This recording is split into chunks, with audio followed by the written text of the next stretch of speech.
মন্দিরের কাজ পুরো দমে চলছে,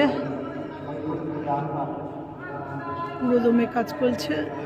দেখো এত সুন্দর হচ্ছে মন্দিরটা। 2026 সালে বলছে শেষ হবে, জানি না আদেও শেষ কবে হবে, কারণ বিরাট বড় একটা প্রজেক্ট, এটা শেষ হওয়ার দারুণ সুন্দর একটাই। দেখো ভিউটা অসাধারণ মন্দিরে, দেখো পুরো দমে কাজ চলছে। এইখানে একটা মন্দির একটুখানি কমপ্লিট হয়েছে, নৃসিংহদেবের মন্দির।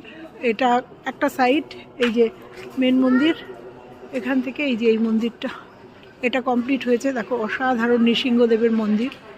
এটা হয়েছে বিভিন্ন পাথর, এই মার্বেলগুলো বিভিন্ন জায়গা থেকে এসছে। আমার যে মেন ব্লগ সেখানে সবটা দেওয়া আছে, তোমরা দেখে নিও। এখনও প্রতিষ্ঠা হয়নি। তো এটা হচ্ছে নৃসিংহদেবের মন্দির, এটা কমপ্লিট। আর এগুলো কিন্তু এখনো পর্যন্ত